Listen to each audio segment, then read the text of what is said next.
오늘 시편은 다윗의 기도라고 분명히 기록되어져 있습니다. 다윗이 기도했다라는 것이죠.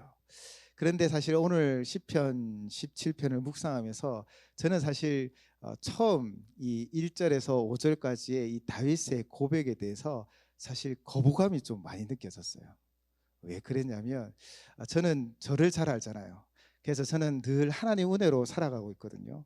사실 성도님들보다 더 큰 은혜로 지금 살아가고 있는데, 그런 저 자신을 볼 때 사람은 완전하지 않다라고 생각하는데, 이 다윗의 오늘 1절에서 5절의 고백을 보면 너무 당당한 것 같아요. 하나님 앞에 너무 당당하게 요구하는 것 같아 저 사실 제가 좀 힘들었습니다. 1절을 보시면요, 다윗은 당당하게 이렇게 기도하죠. 의의 호소를 들으소서, 거짓되지 아닌 입술에서 나오는 나의 기도에 귀를 기울이셔서.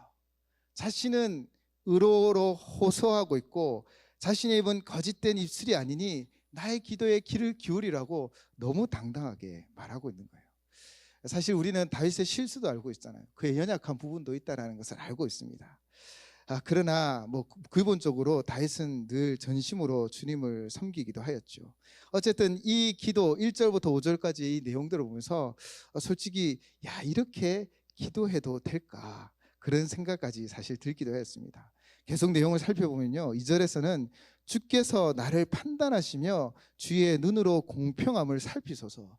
나를 한번 판단해 보세요. 주의 공평함으로 나를 한번 재어보세요 라고 얘기하는 것 같습니다. 3절에서는 흠을 참지 못하였사오니 내가 결심하여 입으로 범죄하지 아니하리이다. 흠을 참지 못했다라고 이야기합니다.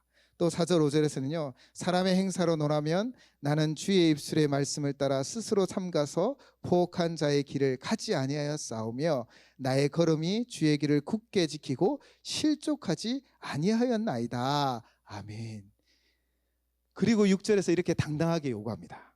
하나님이여 내게 응답하시겠으므로 내가 불렀사오니 내게 귀를 기울여 내 말을 들으소서.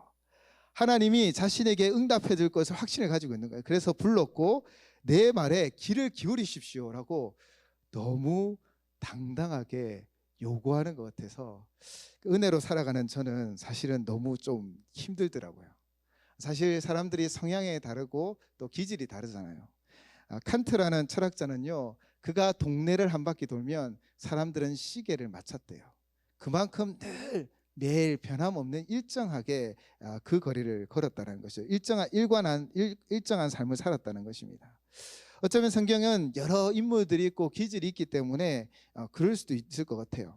다윗은요, 저희가 이제 나중에 심플한 구약 파노라마에서 이제 통일왕국 시대를 배울 때 그 다윗의 특징을 전심이라고 이야기합니다. 왜 그럴까요? 물론 실수도 있고 범죄함도 있지만 그는 늘 회개하며 하나님 말씀에 가까이 가려고 노력했다라는 것이죠. 아마 다윗은 실수도 있고 그런 모습도 있지만 아마 이제 하면 한다라는 스타일의 사람이기도 한 것 같아요. 어쨌든 저 자신의 연약한 모습을 가지고 이 말씀을 묵상하면서 이렇게 기도해도 되나, 사실 모든 사람들이 다 죄를 범하였음에 하나님의 영광에 이르지 못한다라고 성경은 선언하고 있는데, 그래서 사실 이 말씀을 묵상한다는 것이 조금 힘이 들었기도 했었습니다. 그런데 이 말씀을 묵상하다 보면서 사실 저도 이런 기도를 드린 적이 있더라고요. 제가 언제 이런 기도를 드렸을까요? 우리는 모든 순간은 아니지만 그래도 무언가 특정한 일을 위해서 애쓰고 수고한 적이 있으시잖아요. 모든 것을 좀 포기하고 그 일에 전심전력해서 그 일을 이루려고 열심히 달려간 적 있으시잖아요. 우리가 그때는 이런 기도를 드렸다라는 거예요. 사실 저도 그랬더라고요. 하나님, 내가 이렇게 열심히 했는데 하나님 저를 좀 기억해 주세요. 하나님, 내가 이렇게 이만큼 하였으니 하나님 우리 가운데 응답해 주세요 라고 저도 이런 기도를 드렸다라는 마음이 들기 시작하더라고요. 제가 학교 다닐 때 우리 선배들이 참 좋으신 분들이 많았었는데, 그래서 지금 목회도 하시고 또 선교지도 나가고 계신데 그 선배들에게 이런 질문을 했습니다. 시험 성적을 위하여 기도해도 되나요? 시험 성적을 두고 기도해도 될까요? 시험은 노력한 만큼 나오는 거잖아요. 내가 열심히 공부하면 좋은 성적을 거둘 것이고, 내가 이게 조금 이렇게 땡땡이를 쳤다, 좀 놀았다 하면 성적이 나쁜 거잖아요. 그런데 시험 결과를 두고 성적을 두고 기도해도 되는지 안 되는지 이렇게 궁금해할 때 저희 선배 한 분이 이런 얘기를 해주셨습니다. 씨를 뿌리면 사실 이게 근거 있는지 없는지 지금도 저도 잘 모르겠어요. 근데 그때는 제 어린 마음에 참 힘이 되었던 게, 농부가 씨를 뿌리면 그의 노력이 70% 돼요. 많이 노력하면 70%는 분명히 거둔대요. 그리고 30%는 무엇이라는 거죠? 하늘의 뜻에 달렸다라는 거예요. 그 얘기를 해주시길래 그때부터 저는 열심히 공부했지만 시험 전에 꼭 기도했습니다. 하나님, 제가 공부한 데서 나오게 해주세요. 다들 그렇게 하지 않으셨습니까? 그러니까 우리의 기도도 이런 기도가 가끔 있었더라고요. 사실 이렇게 당당하게 요청할 수 없다라고 생각했지만 결국 우리도 우리의 삶 가운데 이런 요청을 할 때가 있는데, 그렇다면 지금 다윗의 기도의 사항은 어떤 사항이기에 이런 기도를, 이렇게 당당한 기도를, 또 요청의 기도를 하나님께 드리고 있을까요? 시편 말씀을 해석하고 그 주석서들을 읽어보면 거의 다 동일한 내용이 있습니다. 그 동일한 내용이 뭘까요? 이렇게 이야기합니다. 정확한 배경은 모르나 아마 이런 상황일 것으로 추측합니다. 시편의 수많은 시편들의 정확한 배경을 다 모르더라고요. 그런데 이 시편의 뉘앙스와 내용을 생각하면서 추측하는 것이죠. 오늘 본문 시편 17편도 사울을 피해 도망가는 그 순간에 다윗이 기록했을 것이다 라고 이게 추측하시는 분들이 있더라고요. 그런데 말씀을 묵상하다 보니 이 다윗의 겪은 상황과 오늘 말씀의 상황이 겹쳐지는 부분이 있었습니다. 어떤 부분이냐면 11절을 한번 보시면요, 이제 우리가 걸어가는 것을 그들이 애워사서 노려보고 땅에 넘어뜨리려 하나이다. 그러니까 다윗이 가는데 그 주변에 적들이 있어서 대적자들이 막 다윗을 괴롭게 한다는 거예요. 이 장면이 어디에 있었냐면 바로 다윗의 아들 압살롬의 반역 가운데 이 다윗이 도망칠 때 이런 일이 있었습니다. 사무엘하 16장 5절 6절 말씀인데요, 다윗 왕이 바후림의 이름에 거기서 사울의 친족 한 사람이 나오니 게라의 아들이요 이름은 시므이라. 그가 나오면서 계속하여 저주하고 또 다윗과 다윗 왕의 모든 신하들을 향하여 돌을 던지니 그때 모든 백성과 용사들은 다 왕의 좌우에 있었더라. 아멘. 다윗이 압살롬을 피해 급하게 도망가는 그 순간에 이 사울의 친척, 사실 사울 왕의 친척이기 때문에 다윗과 감정이 좋지 않지요. 때는 이때다 하고 지붕 위에서 또 골짜기 위에서 조금 높은 곳에서 막 돌도 던지면서 막 저주하는 거예요. 꼴 좋다 다윗, 네가 그 사울 왕을 이렇게 무너뜨리고 너가 왕이 되더니 너도 결국 이렇게 쫓겨나는구나, 꼴 좋다라고 계속 그를 저주하고 이렇게 힘들게 했다라는 것이죠. 바로 지금 이 상황인 것 같아요. 다윗이 오늘 시편 17편을 기록하였을 때는 이렇게 대적자들로부터 비방을 받고 아들 압살롬으로부터 도망치는 이 순간이었던 것이죠. 이 상황을 이해하면서 저는 1절에서 5절의 이 다윗의 고백이 새롭게 또 해석되어지기 시작했습니다. 어떻게 다윗이 고백하는 것이냐면요, 바로 다윗이 자신이 의롭게 살았기 때문에 자신이 잘나서 자신을 응답해 달라는 게 아니에요. 자신이 아들 압살롬을 사랑하였고 그를 용서하였고 그를 돌봐주었으며 그를 왕으로 회복하게 하였습니다. 그를 다시 세웠었는데 하나님, 저는 이런 고난을 당하고 있으니 하나님 저를 좀 도와주세요 라는 그 간절한 외침으로 다시 저에게 다가오기 시작했던 것이죠. 다윗이 아들 압살롬을 어떻게 사랑하고 용서하였습니까? 압살롬의 이름의 뜻은 평화의 아버지라는 뜻입니다. 그러나 그 좋은 이름의 값을 하지 못하였지요. 다윗과 마아가, 즉 구술의 왕 달메의 딸이었던 마아가 사이에 태어난 셋째 아들이 바로 압살롬입니다. 헤브론에서 출생했고요, 그의 용모는 출중하여서 어느 한 곳 흠집 한 데 없이 모든 그 메모는 모든 사람들의 추종을 부러워할 정도로 정말 뛰어났다고 합니다. 그러나 그가 어떤 일을 행했냐면 바로 이복 형제를 죽였습니다. 그래서 도망자가 되었습니다. 그 사건은 이복 형인 이 암논이 압살롬의 친누이 다말을 욕보이는 사건이 있었어요. 사랑했다라고 뭐 그 자기는 얘기하겠지만, 그래서 어쨌든 욕을 보인 뒤에 더 큰 죄악은 무엇이냐면 더 이상 다말을 보지 않는 거예요. 만약 그가 그 실수하고 그가 잘못한 것을 회개하고 그를 다말을 자신의 아내로 아버지에게 말해서 혹시나 그렇게 됐다라면 모르겠지만, 이복 자기에게도 어쩌면 친누이를 욕보이면서 다시는 돌아보지 않고 도리어 미워했다라고 성경은 기록하고 있는 거예요.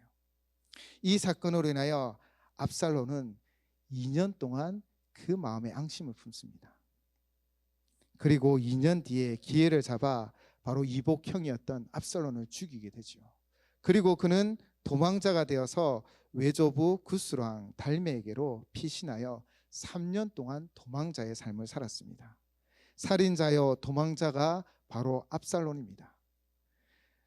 그런 압살롬을 향하여 다윗은 어떻게 하였을까요?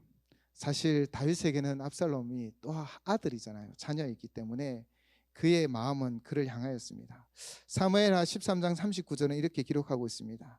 다윗 왕의 마음이 압살롬을 향하여 간절하니 암논은 이미 죽었으므로 왕이 위로를 받았음이더라. 아멘. 어차피 이게 표현이 좀 그렇지만 사건은 벌어졌잖아요.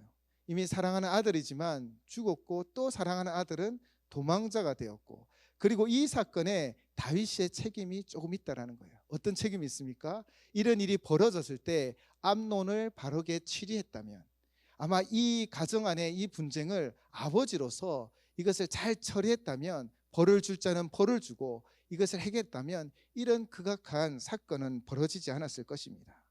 그러나 시간이 흘렀고 암논도 그의 아들이기에 다윗의 마음이 그를 향했고, 그래서 요압이 중재하여 그를 데려오게 되고 어느 정도 시간이 지나 화해하게 되었죠. 그 장면이 사무엘하 14장 33절에 기록되어져 있습니다. 요압이 왕께 나가서 그에게 아뢰매 왕이 압살롬을 부르니 그가 왕께 나아가 그 앞에서 얼굴을 땅에 대어 그에게 절하매 왕이 압살롬과 입을 맞추니라. 아멘. 가장 큰 비극이 그 가정에 있었고, 다윗도 자식을 잃는 그 아픔이 있었지만 그러나 용서한 거예요. 그리고 그를 회복시켰어요. 그를 아들로 다시 맞아들이고 또 왕자로 세움을 줬다라는 거예요. 다윗이 그런 용서와 은혜와 사랑을 베풀며 그를 잘 다스리고 품에 안았던 것이죠. 그런데 암논이 어떻게 했다라는 것입니까? 용서하고 사랑하였지만 암논은요, 어느 순간부터 딴 마음을 품기 시작합니다. 아버지와 화해하고 난 뒤부터 아침 일찍 성문 앞에 나아갑니다. 그리고 그 곁에 서서 어떤 사람이 다윗 왕에게 재판을 청하러 올 때 그 송사를 자신이 듣고는요 이렇게 말합니다. 너의 송사를 들을 사람을 왕께서 세우지 아니하셨다. 왕은 바쁘다. 내가 너의 송사를 맡아줄게 하고 이 백성들의 마음을 하나씩 빼앗기 시작한 거예요. 그래서 성경은 훔쳤다라는 표현을 하고 있습니다. 다윗이 압살롬을 어떻게 사랑했습니까? 모든 것을 다 내려놓고 그를 품었죠. 그를 위하여 모든 것을 다 내어놓고 품었음에도 불구하고 압살롬은 배신을 하고 아버지를 죽이려 하고 그 왕권을 빼앗았던 것입니다. 다윗으로서는 정말 억울한 사항인 것이지요. 1절에서 5절을 우리가 이 마음으로 한번 읽어보면요, 하나님, 저는 압살롬을 품었고, 하나님, 저는 정직하게 그를 사랑하였고, 하나님, 저는 그에게 행할 모든 일을 다 행하였습니다. 그런데 왜 이런 고난이 저에게 있습니까? 하나님, 저의 고난 가운데 응답해 주십시오 라는 기도로 들려지기 시작했다는 것이죠. 사랑하는 성도 여러분, 우리가 이런 억울함에 기도를 할 때가 있습니다. 무엇인가 열심히 했기 때문에 응답을 위한 기도도 있지만, 사실 지금 다윗의 기도는 그런 사실 억울함의 기도인 거예요. 내가 사랑을 베풀었고 내가 그를 회복시켰음에도 불구하고 그가 나에게 칼을 겨누는 것이죠. 우리도 이런 상황에 갇힐 때가 있습니다. 여러분, 우리 여기 계신 우리 모두는 얼마 자식을 위하여 빼빠지게 일하셨을 거예요. 압살롬과 같은 자식은 없겠지만 그러나 신앙의 길을 벗어난 자들도 있을 것입니다. 그들을 위하여 우리가 할 수 있는 것은 기도일 것입니다. 그리고 저는 이렇게 기도할 수 있다고 생각해요. 하나님, 제가 이 자녀를 위해 먹이고 입히고 그들을 잘 보살피지 않았습니까? 사실 저희 어머니는 제가 태어났을 때부터 거의 일을 하셨어요. 오수선으로 시작해서 한 번도 쉬지 않으셨어요. 제가 태어나 자라는 그 순간에 우리나라에는 우리 여기 계신 분들이 더 잘 아실 거예요. 정말 입히고 먹이기 위하여, 지금 세대와는 다르죠. 정말 그렇게 모든 걸 다 했어요. 그래서 조금 신앙교육이 부족하실 수도 있어요. 그러나 우리는 하나님 앞에 기도할 수 있다고 생각해요. 하나님, 제가 입혔고 먹이고 이만큼 자라게 하며 그를 위하여 기도하고 수고하였습니다. 하나님, 우리의 자녀를 믿음으로 세워주십시오. 하나님, 우리의 자녀를 다시 돌아오게 해주세요 라고 기도할 수 있는 것 같아요. 바로 이것이 다윗의 기도인 것 같습니다. 또 하나는요, 우리의 일터와 교회에서요, 우리가 맡은 일에 최선을 다했지만 때로는 오해를 받고 때로는 어려움을 당할 때가 있다는 것이죠. 그때도 우리는 다윗처럼 기도하며 나아가십시오. 하나님이 아십니다. 우리가 어떻게 교회를 섬겼는지, 우리가 어떻게 헌신하며 수고하고 참고 인내하며 교회를 위하여 애썼는지. 다윗의 기도는 이런 기도인 거예요. 하나님, 나의 모습을 다 아시지 않습니까? 내가 주님 앞에 애쓰고 힘쓰고 노력했던 것들을, 때로는 참고 때로는 버리고 그렇게 수고한 나를 기억하여 주십시오. 하나님, 저의 기도에 응답해 주십시오라는 그런 기도였다라는 것이죠. 그래서 다윗은 이렇게 기도하고 있습니다. 우리 7절 8절 말씀입니다. 주께 피하는 자들을 그 일어나 치는 자들에게서 오른손으로 구원하시는 주여, 주의 기이한 사랑을 나타내소서. 나를 눈동자같이 지키시고 주의 날개 그늘 아래 감추사. 아멘. 다윗은 하나님 앞에 정말 당당하게 기도하고 있어요. 내가 그만큼 수고하고 애쓴 것을 하나님 아시니까요. 내가 자녀를 위해, 또 우리 교회를 위하여, 나의 삶의 가정을 위하여 애쓰고 힘쓴 것을 하나님 아시기 때문에 이렇게 당당하게 하나님 앞에 기도할 수 있는 거예요. 간절히. 그러면서 말하지요. 주께서 피하는 자들을 그 일어나는 치는 자들에게서 오른손으로 구원하시고 주여, 주의 기이한 사랑을 나타내소서. 나를 눈동자같이 치시고 주의 날개 그늘 아래 감추옵소서. 사랑하는 여러분, 우리는 사실 늘 영적 전쟁 가운데 있습니다. 사단의 세력은요, 우리를 가만두지 않아요. 그래서 늘 우리에게 꼬투리 잡고 우리를 넘어뜨리려고 힘쓰고 있습니다. 오늘 본문, 새벽 본문, 본문은요, 스가랴의 네 번째 환상의 기록이었습니다. 남유다가 바벨론의 포로가 되고 이제 70년의 세월이 차고 그들이 그 속에서 하나님께 돌이켰기에 하나님이 그들을 회복시킨 거예요.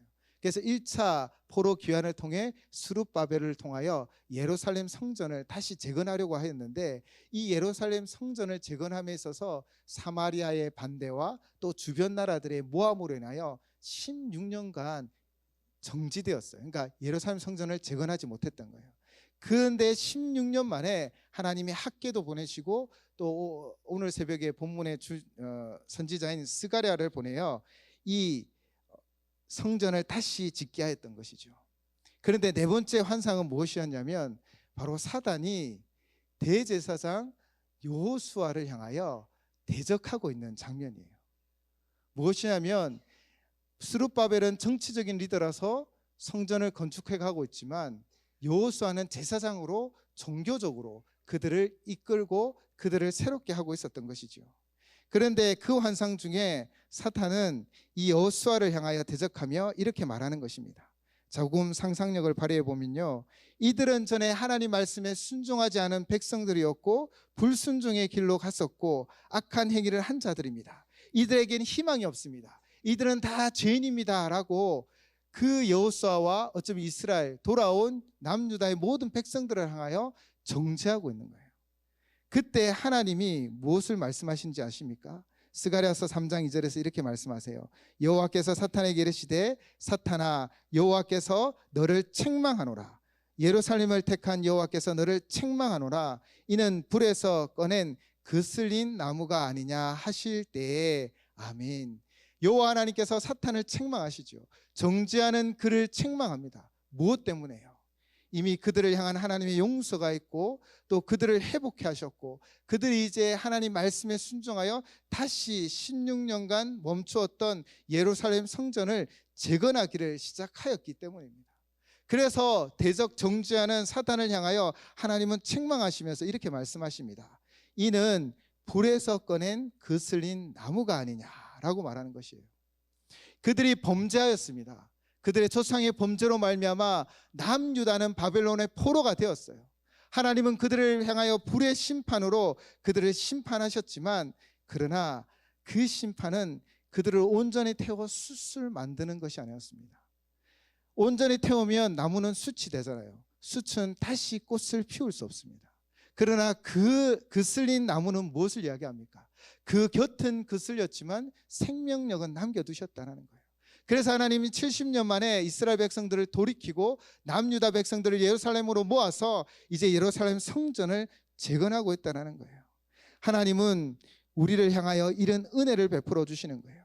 이 영적 전쟁 가운데 사단은 우리를 향하여 너 자신을 봐, 네가 어떻게 하나님 앞에 정직하게 서 있을 수 있어라고 우리를 대적하고 정죄할 때 예수 그리스도의 보혈이 우리를 새롭게 하고 우리가 하나님의 자녀되게 하였음을 믿음으로 고백하며 나아가시기 바랍니다. 바로 예수님이 우리의 변호사가 되어주셔서 그 사단의 정죄로부터 우리를 이끌어 주시고 우리를 회복시켜 주신다는 거예요.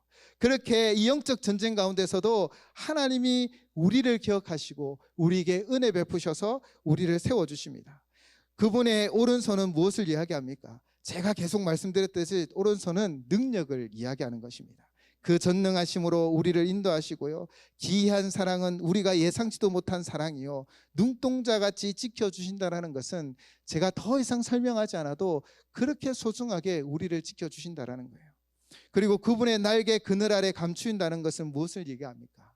오래전 이번에도 저희가 이 강릉의 큰 불을 보면서 이 산불의 두려움을 느끼기도 하였는데요, 미국은 큰 산불이 나면 자연적으로 불을 끄게 되는, 그러니까